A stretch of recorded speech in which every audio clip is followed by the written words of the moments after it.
Mega parents teacher meeting 2.0లో భాగంగా మనం అంతకుముందు తెలుసుకుందాం.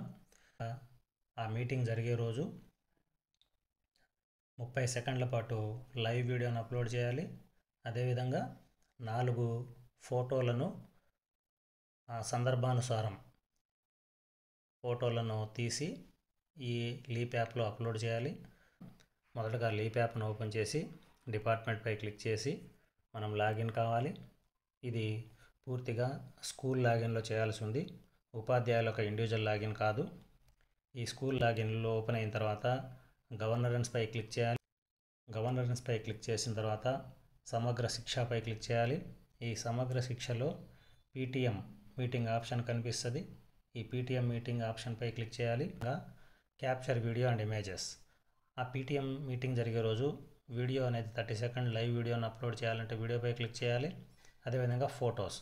ఈ ఫొటోస్ పైన క్లిక్ చేస్తే సాధారణ సమావేశంలో పాల్గొన్న తల్లిదండ్రులు, ఉపాధ్యాయులు, ఆహ్వానితులు, అతిథుల ఫోటో ఒకటి, అత్యధికంగా హాజరైన తరగతి గదిలోని తల్లిదండ్రులు, ఉపాధ్యాయులు, పరస్పర చర్చల ఫోటో ఒకటి, మెగా పీటీఎం సమావేశంలో తల్లిదండ్రులు, ఎస్ఎంసీ సభ్యులు, ఉపాధ్యాయులు, హెచ్ఎం మరియు అతిథుల గ్రూప్ ఫోటో ఒకటి. ఈ విధంగా 3 సందర్భాల్లో 3 ఫోటోలు తీసి మనం సబ్మిట్ చేయాల్సి ఉంది. అదేవిధంగా వీడియో తీసుకుంటే కనుక ఆ రోజు లైవ్ వీడియో 30 సెకండ్స్ లైవ్ వీడియోని మనం సబ్మిట్ చేయాలి. ఈ విధంగా వీడియో ఇమేజెస్కి సంబంధించి అదేవిధంగా ఫోటోలను ఈ విధంగా అప్లోడ్ చేసుకోవాలి. గమనించగలరు. Thank you.